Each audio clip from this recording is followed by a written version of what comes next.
this is Jack. And I say, I'm Carl. I am a addict alcoholic. My sobriety day is August 22nd, 2014. And you are? I'm Jack. I'm an alcoholic. My sober date is July 14th of 2013. So this is SoberPod. Soberpod.com. Yeah, SoberPod, keep it authentic, no facades. If it's real, then you know it's ours. Welcome. SoberPod is a podcast dedicated to the idea that one addict or an alcoholic helping another is crucial to building a life in recovery. Join us this season as we read from this book, 366 Effing Days Sober. And as always, stay active, stay sober. But today we're not reading from this book. I don't know, I might later, just depends. But I am talking to Jack, and I met Jack in the halls of Reddit, of course. So welcome, Jack. Welcome to the podcast. Thanks for having me. And so I asked Jack to come on because, I post every day on Reddit. I post the book and, this kind of stuff. And, we belong in the same, forums. And it was just interesting to see, one of Jack's responses and his willingness to come on the podcast. And that's really all that it takes is just your willingness to come on the podcast. But to talk about his experience, to talk about getting sober and just, what the experience is like. So did you say your sobriety was, 2013? Is that what you said? Yeah, 2013. Well, so I quit drinking on October 7th of 2007, but my sobriety date, when I finally got sober from everything else, is in July 14th of 2013. So what was the other substance that, or was there just a relapse? What was it? It's funny, when I got into the halls of AA this time, they called it California sober. So I was, smoking weed and, dabbling. I wasn't necessarily actively using, but I was certainly recreationally using other substances. But I was habitually using marijuana every day. And when I first tried to get into AA in 2007, when I got sober, the home group that I had, I got sober in Tahoe Vista, California, which is on the edge of Lake Tahoe. And then my hometown is in Truckee, which is about 10 or 15 miles north of that. And that's where my home group for AA was. And when I got into that group, the group basically said, if you're not 100% sober, you don't belong there. So, did they kick you out? I had my reservations. I was young. Did they kick you out? They basically said, in so many words, if you're not going to be sober, we don't want you in the group. Yeah, but they didn't kick you out though. They didn't say like, yeah, we've all talked about it and we're decided you can't be here anymore. They still let you come though, right? Yeah. I think they still would have let me come, but the way that I received it was, if I was going to continue to use, that there was no reason for me to be in those rooms. Got you. That's funny. So back in 2007, you have been you were without alcohol, right? So is that right? Yes. Is that what I'm picking up? So then, yes. Tell me about that. That was your last drink. Tell me about your last drink. What was that like? My last drink was a bit of a doozy. So I got paid on a Friday. I turned 21 in February of that year, and I got sober in October. And I had a friend whose birthday was that weekend, and we went to the bar, and I blew my rent money at the bar. And I don't remember already, a lot of that night, but I do remember. Yeah. I've never spent that kind of money on anything like that before, other than if I had planned for it, but never on a whim of, $20 at a time. So anyway, we drank the night away, and I had previously gotten a DUI when I was 17, and so now, being of legal age, my biggest concern was, can I drive home under the legal limit so that if I get pulled over, they just give me a wet and reckless and I don't get another DUI. And I don't remember how I came in contact with it, but I had one of those like keychain breathalyzer deals where you blow into it and it kind of tells you what what the levels are. But it was pretty old school, and it didn't have like a digital readout. It had like a color, and you were supposed to match the color on the screen to like the color that was on the device. And that was hard to do pretty intoxicated. So I kind of just said F it and decided to drive home. And we were in Truckee and I was driving back to Tahoe Vista. I drove up and over a mountain pass through a snowstorm. Um, they, you know, I, in that area, they have chain check, and usually it's, the Department of Transportation is standing outside and, they're checking to make sure that you have four-wheel drive or chains on your vehicle. And I don't remember how I got through the chain check, but the guy let me get through the chain check. So I made it up and over the pass. I didn't get stuck. And then I got home, and that was the end of the debauchery for that night. The next morning I woke up, realized I didn't have any money for my rent. So I talked to my landlord and said, hey, I'm a little short on money. Maybe you could use my security deposit or something to float me for the rest of the week until I can get some money. And he said, if you don't have my money in 2 days, I'm going to evict you. And, I said, okay, all right, I'll figure out how that's going to work. And, my girlfriend, I believe, was on a trip at the time. So I knew I had a few days to kind of figure that thing out. And, so I called my mom and asked her for money, and she was not interested in giving me the money. she was She not was interested. more than happy That's a to good welcome way me to to say come it. back home. But yeah, she was going to let me come back home and flop on the couch, but she wasn't going to help me pay my Yeah, rent. she had no interest in And, actually giving you cash. I get that part too. yeah, it's strange how that works with addiction. And so anyway, my dad's a recovering alcoholic, and right now he's got 30 something years of sobriety. Wow. So at the time he would have had, 10 plus years. And, so I called him and explained what was happening, and he said, yeah, I'll loan you the money if you need the money, but you gotta do a few things for me. He's like, one, I don't want you driving down now because I can already tell you're drunk. And he lived in Carson City, which was like an hour's drive from where I was living at the time. And, he's like, so, you can come down tomorrow and get the money. Don't drink tomorrow, and, come down and you can get the money. And I want you to go to an AA meeting with me. And, I didn't really have anything left to lose at that point. Like, I had a bunch of ducks in a row that were about to fall over, but if I didn't get that money, I was going to get evicted. I didn't have anywhere really to go. I knew that if I got evicted, my girlfriend was going to break up with me. My job was local to the place where I was living. So all of these dominoes were about to fall. I didn't really have much of a decision to make other than, suck it up, don't drink for the day, get the money from my dad. And I had full intention when I got the money from my dad to drink after that.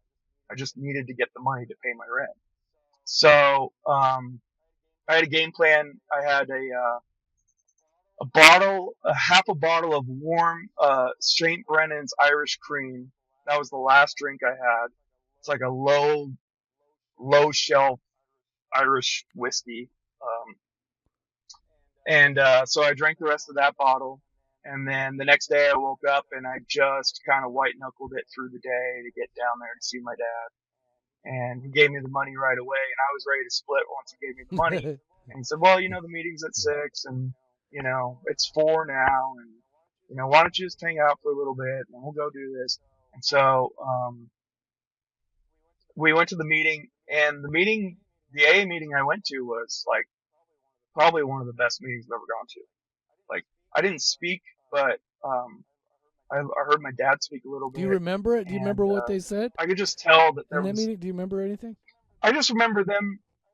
I remember them kind of giving me a lot of the mantras, one day at a time, and easy does it, and just trying to kind of get through. Like, at that point in my recovery, I didn't understand the AA program other than, I'm not allowed to drink if I'm in AA. That was really the extent of it.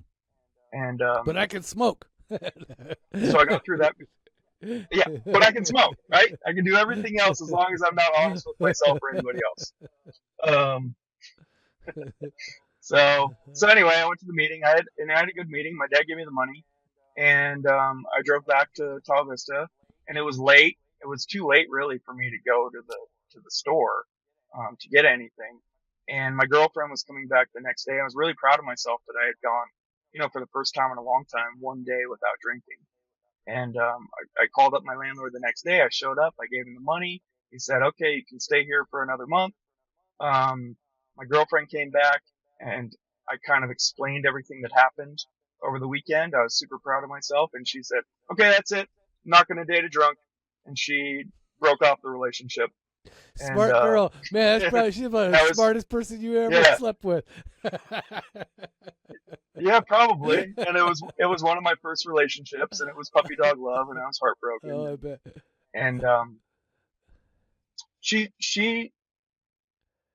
had so her dad was an active alcoholic, and she basically positioned it to me like, I'm happy that you didn't drink yesterday, but I've lived with my dad long enough, and he works all day and he provides for the family. But when he comes home, he drinks his 2 tall cans and he goes to sleep, and he doesn't do anything. And I'm not going to be in a relationship with somebody that's like that. Yeah, that was a lot of my life. That's the way my dad is, and I love my dad, but yeah. And so, she left a little door open for me and said, if you can prove to me that, you're not like this, then, maybe we can get back together. And so the combination of my dad helping me get, the rent money to pay my rent, the combination of my girlfriend being a little tough love for me to remind me that I needed to do something about my life. Those were some good motivators in my first year of sobriety, but I didn't go to any meetings at the time. Most of my friends were still in active addiction. And so it was kind of a really lonely time in the beginning. Oh yeah. And every once in a while I would break down and I'd call my dad and I would say, I don't know what to do. And he would say, "Jack, just, don't drink. Don't drink right now for an hour or a day. It's great that you could call your dad. That's really awesome that you could call your dad and do that. That's just kind of a cool thing. Nothing I would ever consider. I never had anybody like that. So I think that's a really special thing to be able to do. So tell me about that. Like, how did you feel, Kevin, to call your dad like that? It just seems kind of weird, doesn't it? So he and I had kind of a strange relationship. We were pretty estranged with each other through my teenage years, and in his early sobriety, and towards the end of my teenage years, we reconciled, and we kind of had this relationship that was like, I want to meet you as a man on level ground. I'm your dad, but I also want to be your friend, but I'm not going to carry you. You're a man, you have to stand for yourself. If you're struggling, if you're having a problem, call me, and I want to be there to help you. But you still have to stand on your own feet. You still have to. Sounds like he was playing dad sponsor, or at least treating you like a newcomer in a sense, right? It's kind of how we treat newcomers. Sometimes. Yeah, I think that was. Yeah, and it was helpful. It'd be like, I remember that first week I was like, I can't go to the grocery store because there's liquor on, in the store, and I'm worried that I'm gonna buy it. My dad was like, just don't go down the aisle. Yeah. And I was like, what? That's what my sponsor would tell me. Just go into the store and don't walk down the aisle. Yeah, my sponsor would tell me, he's like, I'd be talking to him on the phone in the grocery store, and I'd be like, I was like, hey, I noticed that everybody comes in, they go straight to the liquor aisle, and he's like, Carl, do you know how many other aisles are in that grocery store? Like, there's 20 other aisles. Focus on those. It's simple, thinking, but man, it's so true, right? Yeah. Yeah, and those nuggets of wisdom, like, especially in early sobriety, like, those were critical for me to figure out my footing. I felt like Bambi standing on the frozen ice pond, It's like, and I was young too. I was 21, 22, so I was still learning the ropes of being an adult. Yeah, it's surprising, like getting like alcohol free at 21 years old to me. Like that's kind of like when I was 21, I actually was like I was sober when I was 21. I was actually sober from 20 to 25, but when I was 21, I kind of resented it. Right, because I was like, all my friends were going out drinking. They were all, going bar hopping and doing all that stuff. And I was sitting there going, like, I was going to NA and AA meetings, and I was like, I was feeling low. Woe is me, I'm getting left out. And then, I started drinking at 25, and yeah, it was game on. You know what I mean? Like, so, yeah, like, I'm glad now that I had that 5 years, but because it probably saved me from actually imploding. But yeah, it's yeah, I'm surprised. Like, so what was that like? Were you I mean, you're like not going to bars, you're not doing all that stuff, right? I mean, is that how that goes when you were 21? Yeah, it, it was a lot of soul searching. I was lucky because I literally lived in like a rink-a-dink cabin across the street from the lake. So I would just go sit at the lake and look at the lake. Um, a lot of my friends in the beginning, especially, would invite me to go do stuff, and if I knew there was alcohol there, I just wouldn't go, Mm-hmm. and or I'd make up some excuse or something like that. And it was weird because that period of my life, it seems so it seems so far away. But then in the halls, when I hear other people share, especially newcomers, like I'm brought right back to it. I immediately remember what that feeling is like. Mm-hmm. And, um, I just, I think my dad told me, um, your next drink could be your last. And I clung on to that thing like it was a shiny penny in my pocket. And that was the only thing I had left. Whenever that feeling would show up, I would go, Jack, you may make it out this next time, or you may not make it out this next Yeah, time. yeah. And, I think it's important to have a healthy fear of it. Um, but it's weird. I look back on those times and kind of think about like, sometimes I wonder what would have happened if I had gone back out, you know, and I don't, these days I think that if I had gone back out, I don't know if I would have made it back. Yeah, it took me 15 years to come back after 25, and I did a lot of quality family damage within that time. I was definitely very classic functional quote unquote alcoholic, but it was not always pretty or fun. That's for sure. Most of the time, my children, they would come downstairs after waking up and find me on the couch with spilled rum, probably my balls hanging out of my underwear at some point. It's not a pretty sight that my kids got to wake up to.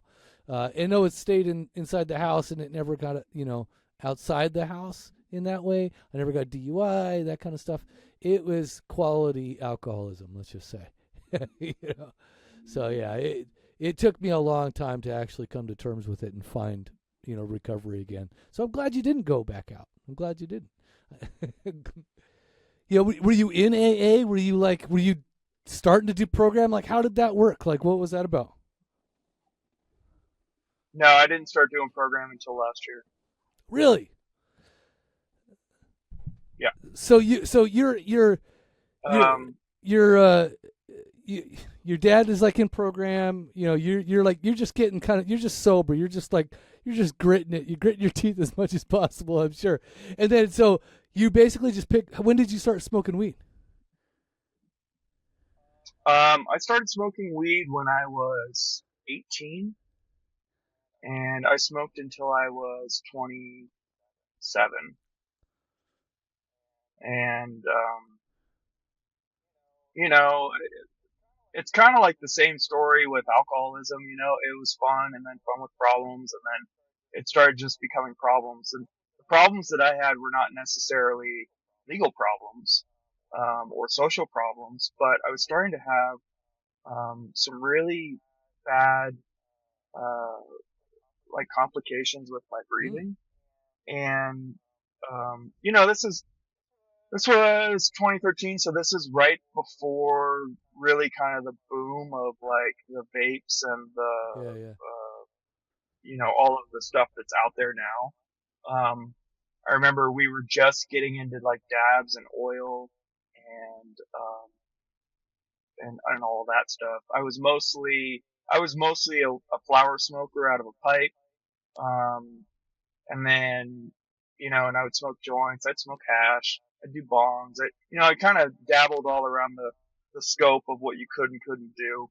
Um, but it was before the full blown kind of regulation and legalization in California and Nevada. So everything was still like, I'd have to go sit at some dude's house and watch cartoons with him while I bought my little bag and give him a little bit of what I was getting, and God, I he would hated sell that it to shit. me, and then I would smoke the Well, whole fucking process. Golly. Well, I was so when I was younger, I had really bad meth. Probably like actually, I started doing meth at 12, and like 12 to 20 is like really when I was going off. And there's nothing where like I called. There was this dude. He'd been to Vietnam and he was 5150, right? But he was the only one that like would risk even selling to us kids and shit. And he's just crazy. And so you'd have to go there and like you'd have to risk getting like strangled at times because the dude just would go off. And he's just freaking out. I mean, literally certifiable. And you're like having to like go there and just hang out for a few hours. So it's like sometimes dealers have to be like the most like desperate for friends at some point. They got to be like the worst people possible, like because they're just like they're taking you hostage before they just give you a bag. Come on, dude. So it's great. So I know, it's crazy. So from like so you basically smoked weed for like 6 years of like from when you got alcohol sober, right? And then so was that like when you said it was similar in terms of problem, like what kind of like were you dependent on it, or that kind of stuff? Like what was the, because I'm not a weed smoker. I've never been a weed smoker. I've always hated it. Like I did it like maybe 6 times in my life. It always just put me to sleep and I just didn't really enjoy it. I like being up, and like alcohol would do it, meth would do it, like, but I just couldn't stand weed. So so did you have a dependency for like that stuff or no? Oh yeah, certainly. Probably mostly a mental dependency. I don't know if it's. We always kind of debate whether or not marijuana is physically addictive. I think the ritual that you go through is physically addictive. Similar to smoking cigarettes, and I was a cigarette smoker during that time too. And so I would wake up and I would smoke, and then I would kind of mosey through my day, and then when my high would kind of low down a little bit, I'd smoke again. My paychecks were kind of centered around how much money I could make versus how much I could buy. And I got to a point where I knew, like, similar to smoking cigarettes, like how much weed would get me for how many days before I'd have to buy more. But I was always like, it was like a social recreational activity. And that was what kept me tethered to my friend network for so long. Was that, I didn't drink, but I'd always smoke people out, and so I'd always have it with me, and most of our activities centered around it. The only real difference between marijuana and alcohol that I found was that I wouldn't drive when I was high. I'd drive when I was drunk. I had no problem doing that, and, thankfully I didn't kill anybody or myself in the process. But when I was high, I was always like too paranoid to do anything about it. I was worried that I was going to get pulled over right away. And that might have saved my hide and maybe somebody else's too in the process. Oh man, I wish I wouldn't have drove when I was paranoid. When I was doing meth, I was up for days and I'd just be driving all around. Like it was absolute insanity. Like like just seeing like shadow people coming in and out of my car and shit, and weird shit like that. Man, that's just it's and of course you're driving around trying to hide from the FBI all the time.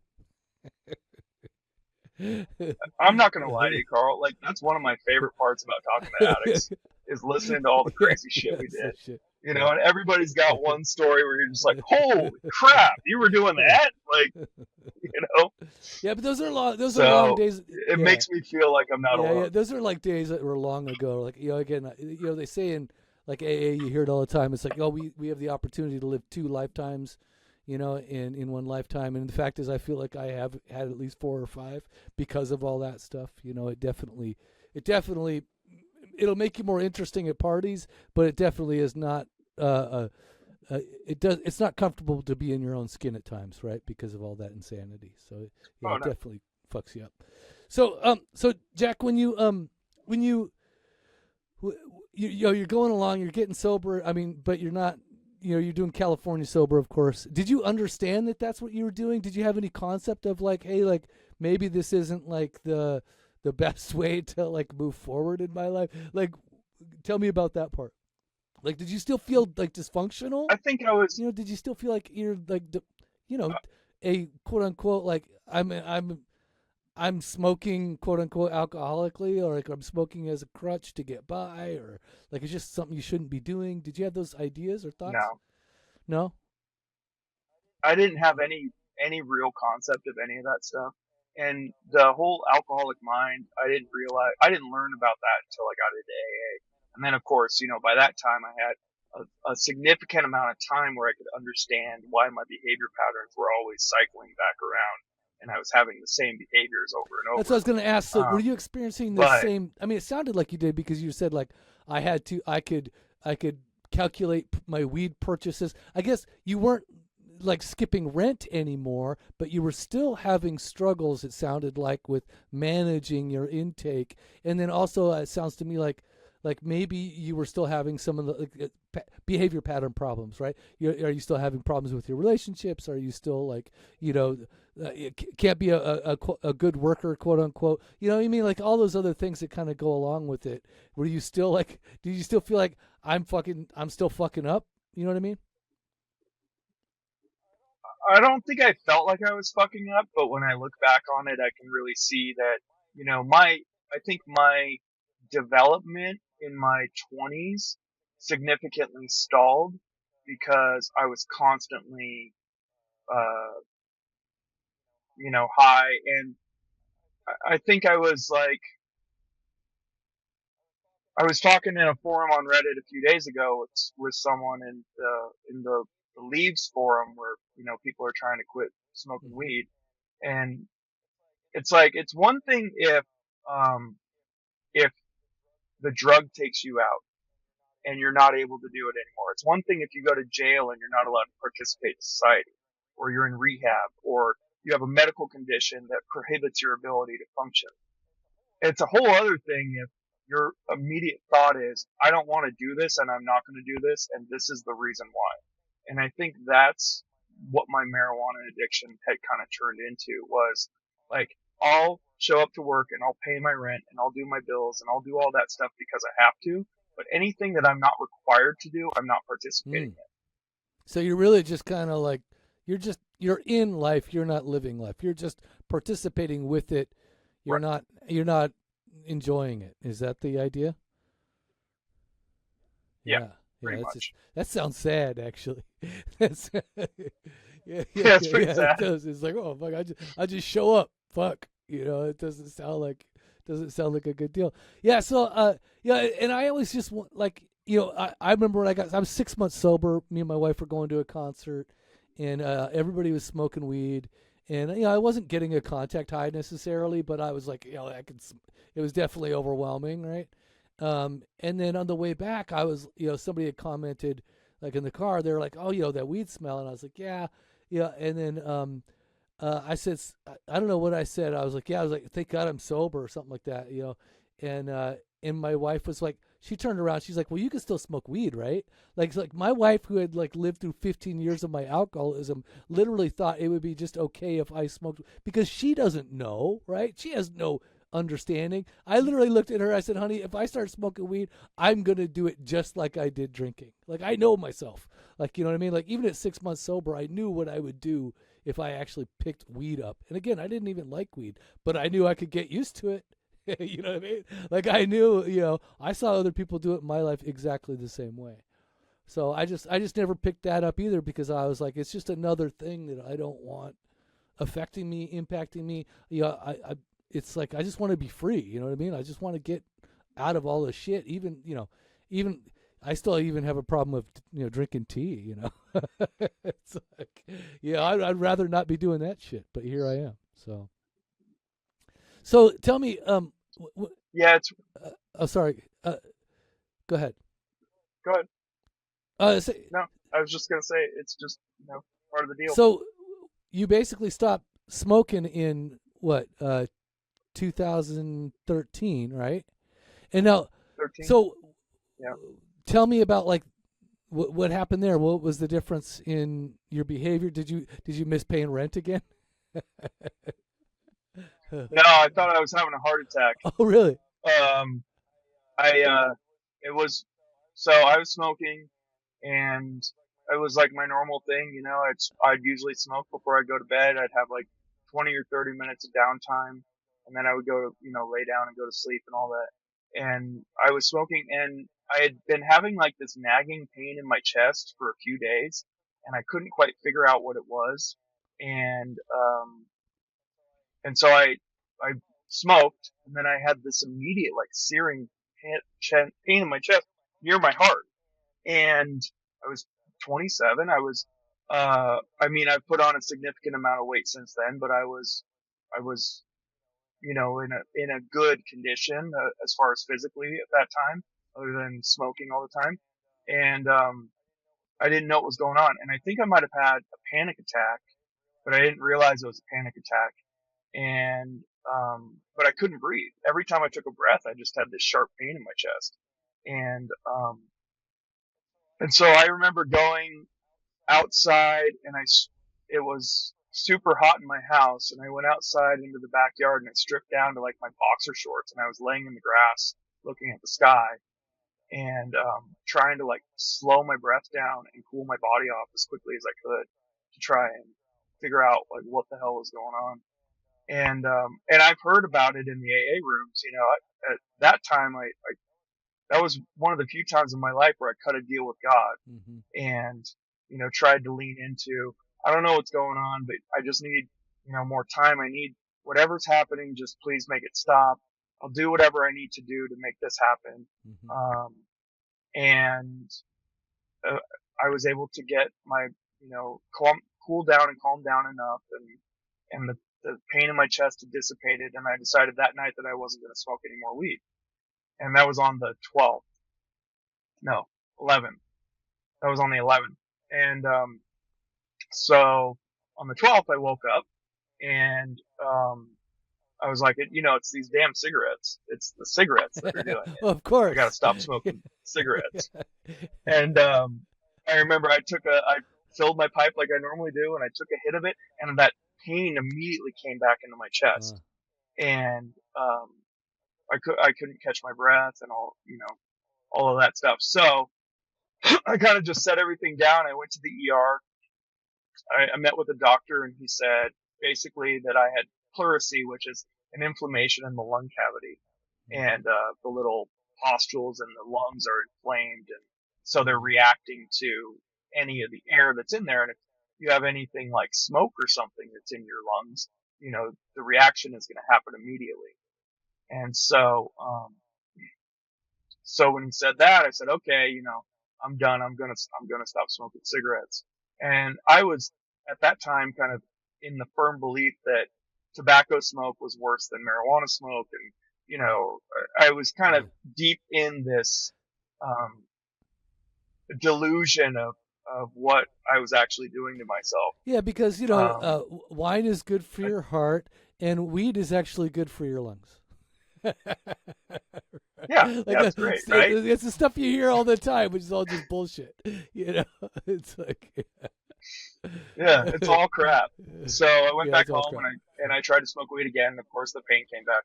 And so the next day, so I just decided I wouldn't smoke. I had planned on taking a break for like 30 days.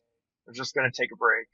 And when I came back and the pain was still there, I realized that I was probably going to have to stop everything at the same time, as much as I didn't want to, because I wasn't sure if I was going to be able to stop all of it. And I still had a bunch of weed left, and I had all kinds of pipes and all kinds of, paraphernalia, joint rolling machines and all kinds of crap. Yeah. So I called one of my buddies that was still smoking, and I said, hey, I got a bunch of crap. You want it? And he's like, yeah, sure. I'm like, come over to my house right now and I'll give it to you. So I gave him everything that day. And then, at that point, it was really mind over matter. My mind was, I've already stopped drinking, so I can stop smoking weed. I went to like a CVS or something and I bought nicotine patches because I was almost certain that I wasn't going to be able to stop smoking. So, and that's how I ended up stopping tobacco smoking. So did you And, stop smoking on the same day as and well? then,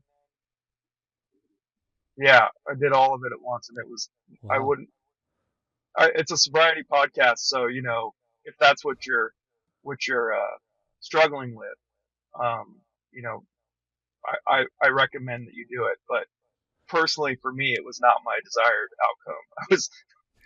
I was really leaning into cigarettes as a coping mechanism. So to have to give everything up on the same day was a pretty shitty day. Yeah, I bet. I stopped smoking 10 years. So I've been sober 11. It'll be again 12 in August. But July. Oh, geez, it'll be coming up. Basically, it'll be 11 years in July. So I stopped all nicotine. Congrats. Yeah. So and again, I also, by the way, I had an upper lobectomy. They removed part of my lung because I had a collapsed lung because of all of my stupid. I started smoking at 8 years old. So when I was I was a pack a day at 12. So that shit'll fuck you up. Wow. So I smoked for 30 years, but I'll tell you what, I thought I quote unquote neatly evaded all the health effects of smoking. And 5 years into my sobriety, I had a lobectomy because and it was great because I was already committed to not smoking or vaping anymore. And when I had the surgery, the surgeon's like you need to tell me right now, like, you're not going to smoke again because I will not operate on you unless you tell me you're absolutely done. And I'm like, I am absolutely done. And I knew it, but dude, I really thought but the vaping is really what got me too, right? Cause it really fucks you, back in the day when it was, vaping was coming up, there wasn't a lot of regulations on the liquids and that kind of stuff either. But I definitely paid the price because my left lung looked like a 80-year-old smoker. My right lung looked like a 50-year-old smoker, right? So yeah, it was definitely a big issue. They thought I might have had some hereditary disease too, and as soon as I said, yeah, I vaped for 2 years, they're like, oh yeah, that solves it. Like no, like yeah, clearly, yeah, you're fine. We get it now, that kind of shit. So yeah, there is a price to pay for all this stuff, right? So so do you have any like lung issues now still, or are you good? No, as far as I know, everything's reconciled. I mean, occasionally I have to catch my breath and I hack a little bit, but for the most part, everything seems like it's back the way that it was Sure. before. So, So I'm really interested about your, because your journey doesn't sound, it's not traditional. Like you didn't go to treatment. When your dad grabs you and got you into AA, you were like, yeah, you went to a couple meetings here and there. Doesn't sound like you made it a part of your life. And then it sounds like you got into it later.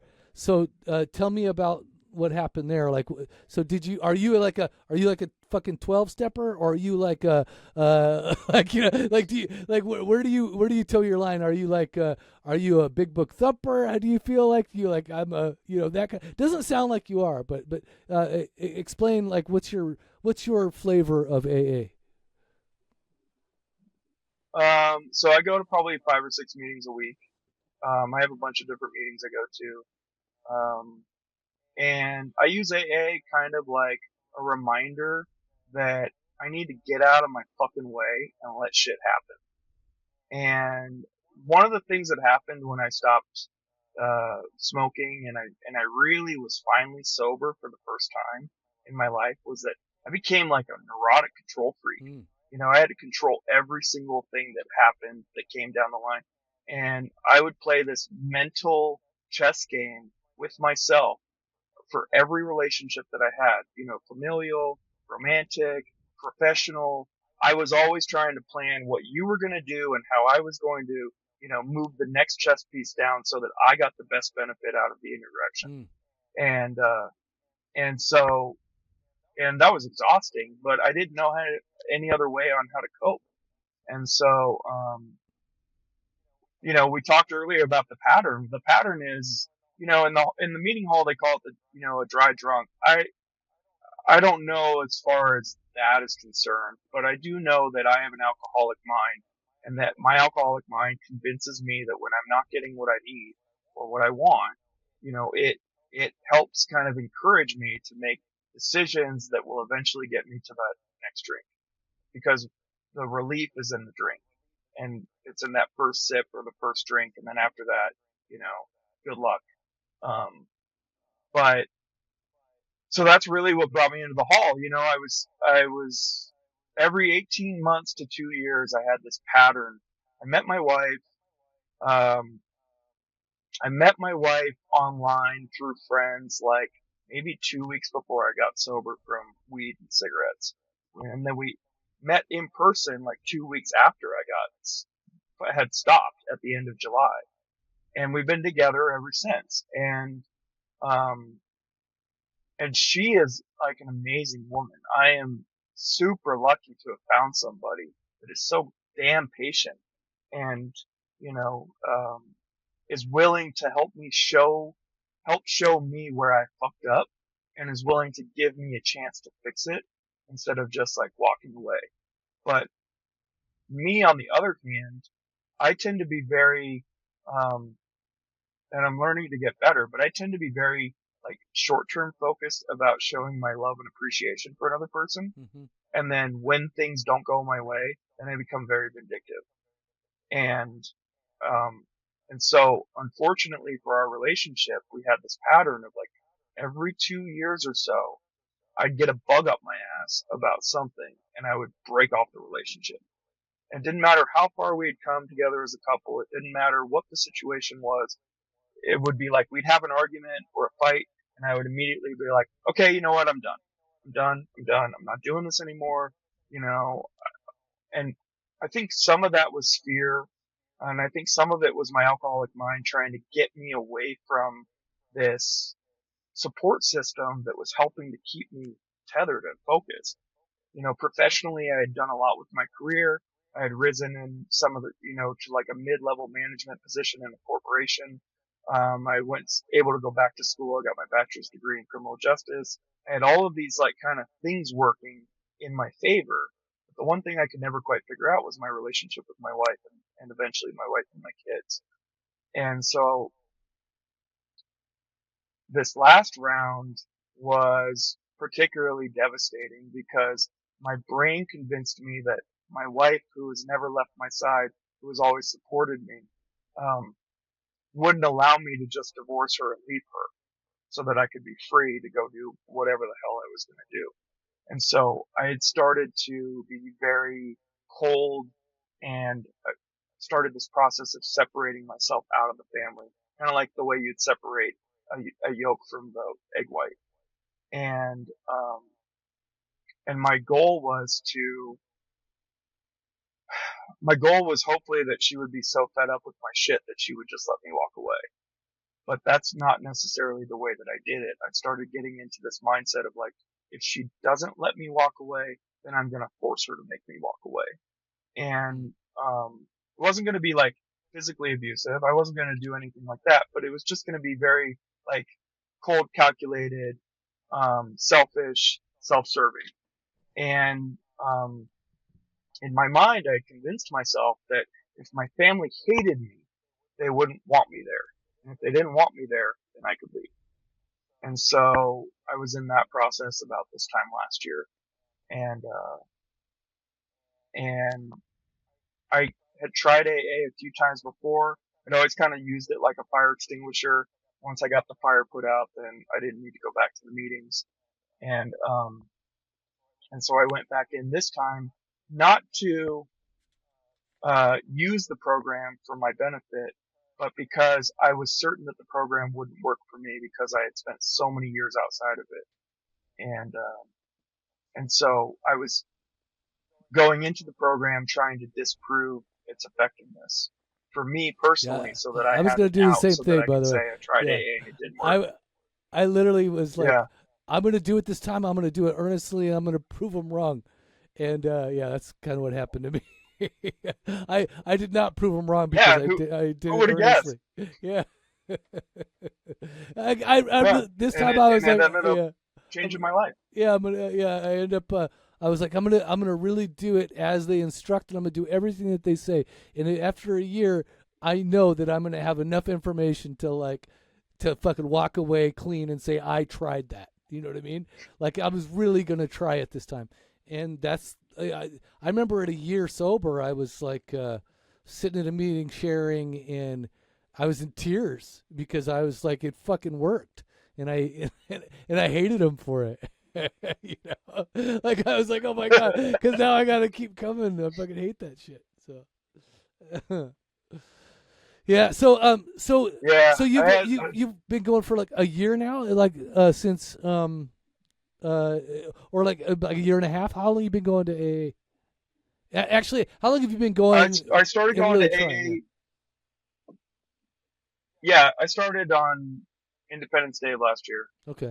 On that weekend, so 4th of July, and my sobriety date came up, and I didn't celebrate it in the halls. I felt like it was kind of a cheap shot to come in and be like, yeah, I got 12 years sober, and like I didn't need any of you fuckers, you know, haha, here's my chip, right? Yeah. So I kind of just sat back and kept my mouth shut for a little bit. The groups down here in northern Nevada are pretty small. I'm in a small rural community of like, 10,000 people. So the groups are like, they're pretty tight. Max 30. Yeah.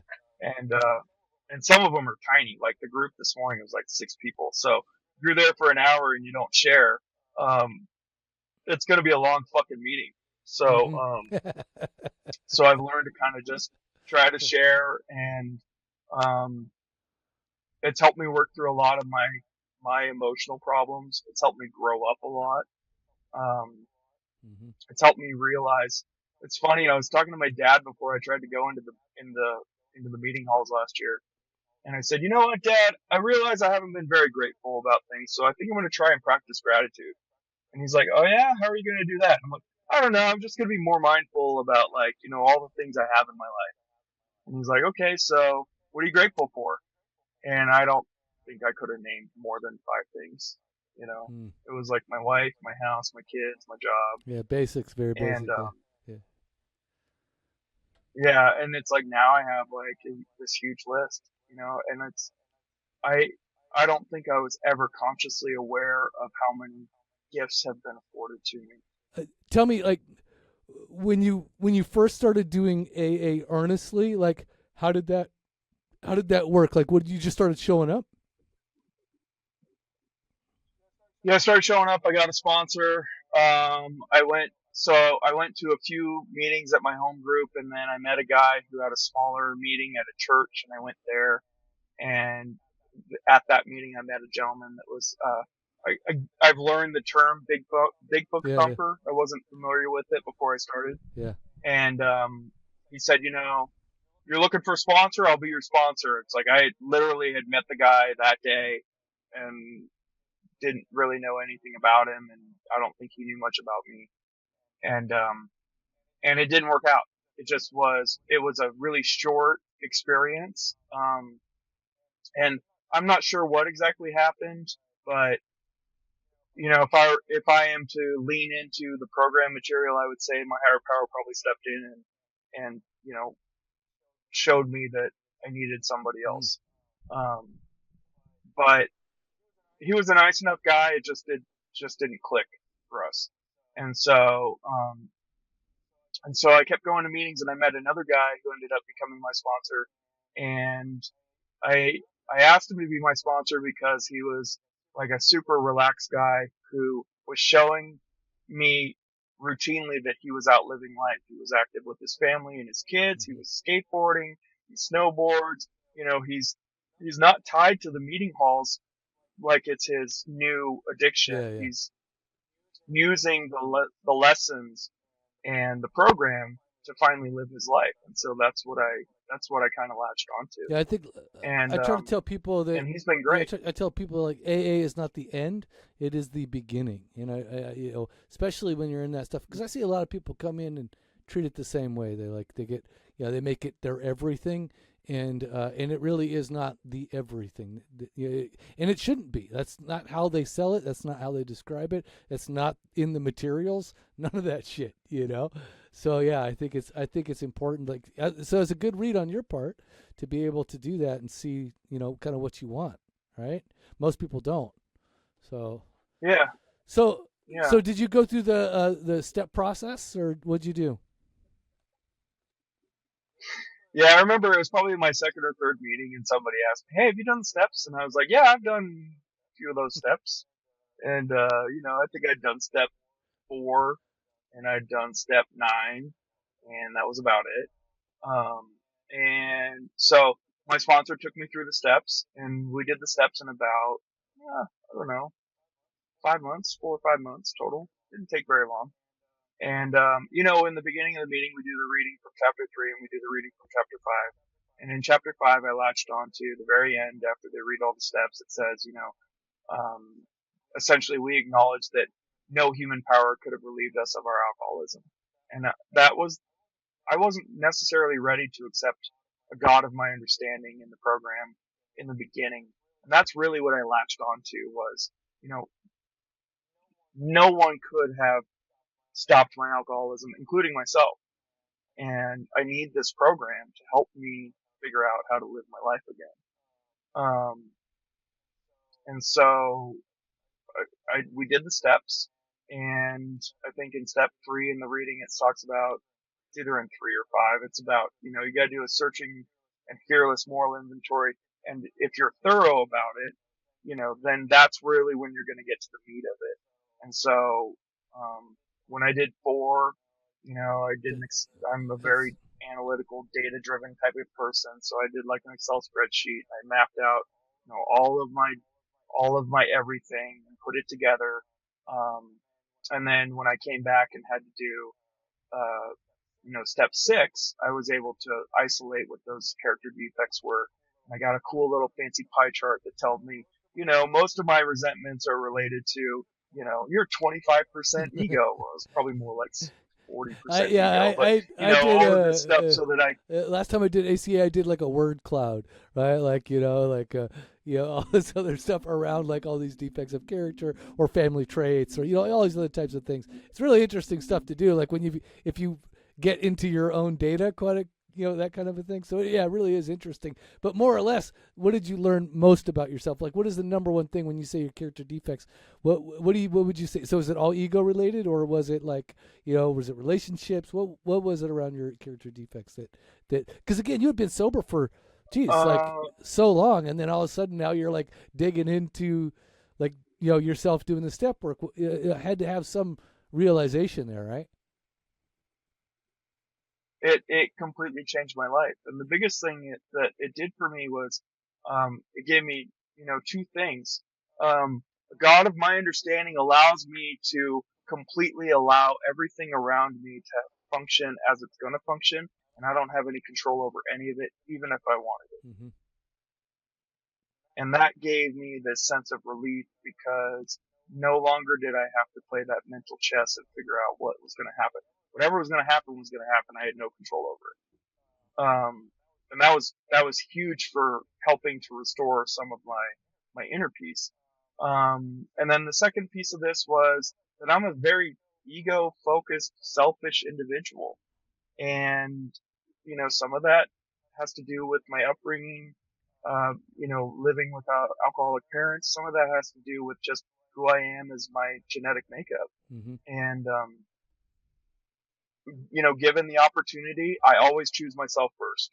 Whatever the best possible outcome is for me is what I want.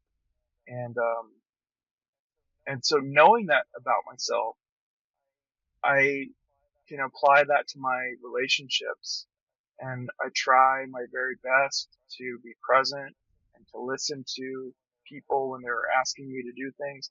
And like even, recently, like yesterday, I took my wife to a doctor's appointment. I took one of my kids to, get their Xbox repaired. I took another kid out to the park or something like that. And then at the end of the day, I was like, okay, I'm going to go to my meeting. And my wife was like, you're going to go to your meeting and you're not going to stay at home with the kids and like hang out with me? And I was like, yeah, I'm going to go to my meeting. Cause in my brain, I was like, I've done this for you. I've done this for you. I've done this for you.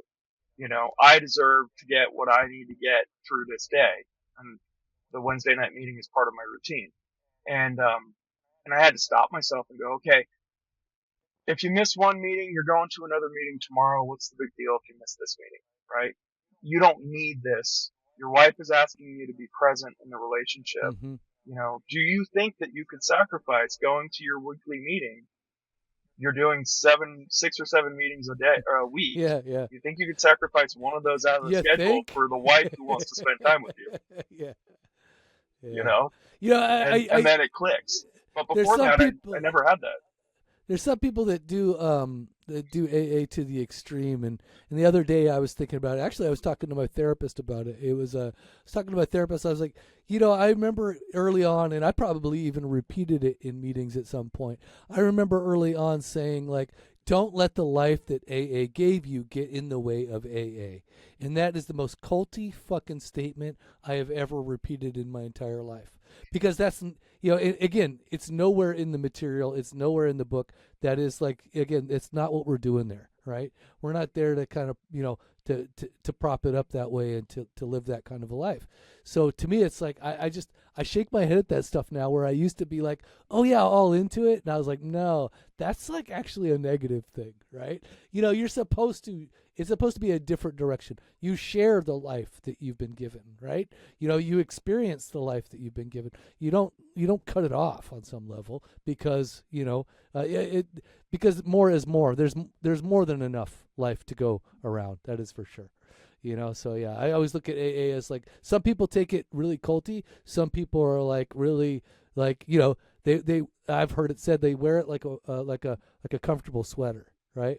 And that's kind of how I've been trying to focus on it. Hey, before we get into the ending parts of this podcast, I wanted to say from June 22nd from my book, which again, this is how I met you, is writing stupid stuff like this. From June 22nd, it says, how often do you wish you could put words in people's mouths, pull the string on their arms, legs, and backs to make them say and do what you want? Life would be grand if it wasn't for all these fucking people in your way every day, right? When working with others or just trying to go along to get along, we can start to exert our will, likes, and dislikes on others, especially if we are married or have raised these other people. We can feel we have the right to dictate or even demand how someone else thinks, behaves, and acts. You may have influence, but as long as you continue to try and control others with your decrepit heart's desires, I love the way I write sometimes, you will never have the right kind of influence you wish you had.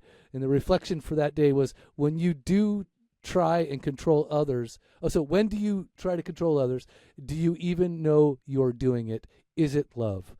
Daily challenge today: keep the focus on yourself. There you go. How's that? How's that for a good reading? Fitting of your, That's solid. So on June 22nd, look for that on Reddit, in a place of your choice. So I guess before we get to the end here, what would you say to new people? I mean, again, I think you're coming at it from such a different, or point of view. You got physically sober, on your own, from drinking, and you basically start going down the same road with weed, even though you had some medical concern. But the fact is you kind of did a lot of this like really raw dogging and not reaching out for community or groups or AA or any other things like that. It you almost seem like what we kind of term as like a white unicorn, right? That kind of a thing is kind of what they call it. Like, what would you tell somebody, knowing your experience and everything that you've gone through, who is just starting to seek sobriety? Maybe they even have like a week, sober, and maybe they're just, I don't know, maybe they're California sober. What would you tell the newcomer or the new person just seeking recovery? So, I share something my dad shared with me, and it's important to me that the newcomers hear it. If you have walked through that threshold and gone into that room, sometimes that's the hardest decision that you can make right now. and it takes a lot of courage to be willing to step out of yourself and be willing to go in somewhere and ask for help. In my time in those rooms, I've been in all kinds of different meetings with all kinds of different people, and the one thing that is constant in that room is that that room is filled with people that are trying to change themselves, bar none. And that is not hard, or not, that is not easy. That is a very hard thing to do, especially if you have behaviors that are associated with it. So I always want the newcomers to give themselves a little bit of grace and remind themselves that it's important that they're there. Um, if the program doesn't work or whatever, that's between you and your higher power and however you manage your sobriety.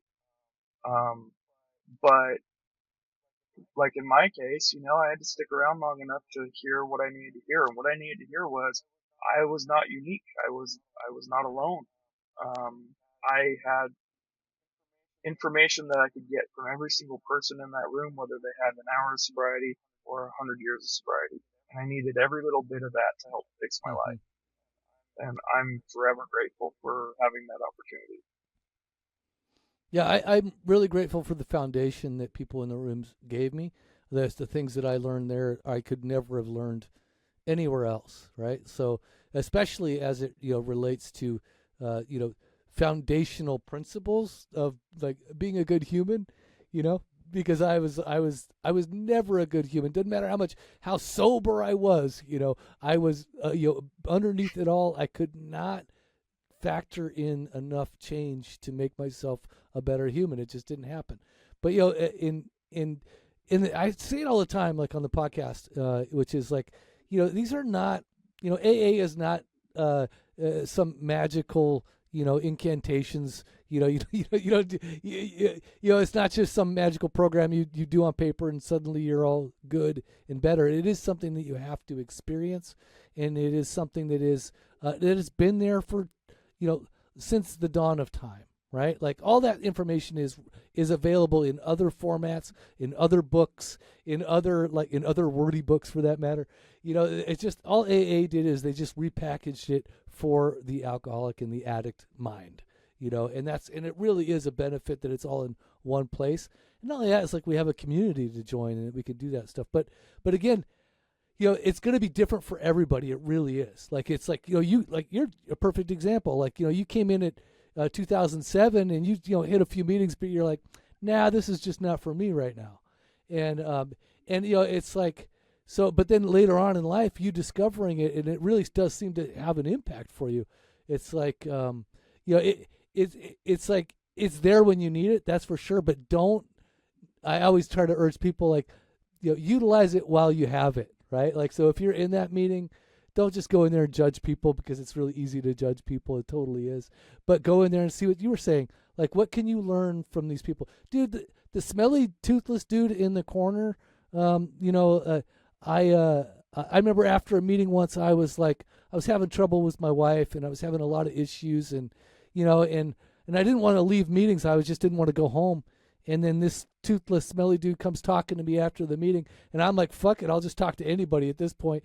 And then he tells me, you need to just buy flowers for your wife on the way home. I was not that dude. I wouldn't buy flowers for anybody. He's like, you guys are having trouble. Just buy her flowers and just take them home and just say sorry, right? And I was like, fuck it, like maybe the smelly, toothless dude is right, and he was. That was the whole point. Right? There is something that you can learn from everybody in those meetings. You're absolutely right. And even if that lesson is like, don't talk to that person, at least you learned that lesson too, So Jack, I want to thank Yeah. you for taking the time and taking the effort and sitting in your car, to do this. I really appreciate it. I haven't done a podcast in about a month. I've been really, kind of going through it. So, but I'm glad that we connected, because I really needed to I just needed to post, man. I needed to do this. It's like, this is part of my recovery. This is something I do that, makes it worth it for me too, right? And so I hope you feel the same way. I do. And, I was excited to find out about the Sober Pod podcast. I found out about it last fall through through the one of the Reddit forums. And so I found it on Spotify. I listened to a few episodes. I really kind of dig the format. And then, your daily posts in that forum, I don't always respond to them, but I make a point to read them every day and think about whether or not it's something that I can apply to my life. So I think it's very beneficial to have these types of, outreach opportunities in our lives, because it really helps us grow and it reminds us what's mostly important. I'm just really impressed by just the fact that you hung in there as long as you did, man. You're a lucky motherfucker, So talk about being grateful. Yeah, I'm damn lucky. Yeah. Yeah, damn lucky. Yeah, because you could have bailed at any time, right? You could have gone back at any stage. You could have decided to go a different way, and I think it's amazing that you got as far as you did. Yeah, I'm super lucky. I came close a few times, certainly, but I could never cross. I could never do it. I could never pull the trigger on it. I don't know. It's for whatever reason, and I've got a few people in the AA halls that remind me that was probably my higher power, and I don't care what the reason was. Higher power or self will or too scared or whatever. I'm real thankful that it didn't happen. Yeah, exactly. Yeah, it's like, well, you may never know until you need to know. Right? But yeah, I totally understand. Right? Yeah, I totally understand. All right, brother. Well, do you have a catchphrase for people? Do you have, like, when you say goodbye to somebody online, or you say, because mine is like stay active, stay sober. What do you think your catchphrase is? Do you have one? I always sign off with best, and then my handle or my name. That's my email signature. Okay. It's all, and really it's, my best to you. I try to make sure that I am, giving everyone the best version of myself that I can get. You heard it here. So Jack, my best to you, and don't forget to stay active and stay sober. Thank you again for the opportunity, Carl. Hope to talk to you again. See you. Soberpod.com. Yeah. It was a sight to see him. Breakfast with Sprite and Seagrams. Wrestling with my vices, exercising my demons. My blessings were blocked, so I never got the message. I'm stressing, I'm only 12 steps from an exit. Regret it, because my imperfections were perfected. I ain't run from it, I accept it and rep it. It's a badge to me, good stories come from a tragedy. And when you survive, the glory will come in Act 3. The wait's over, 366 days sober.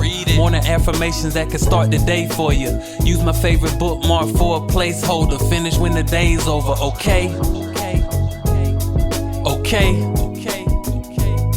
Yeah, sober pod, keep it authentic, no facades. If it's real, then you know it's ours. Welcome.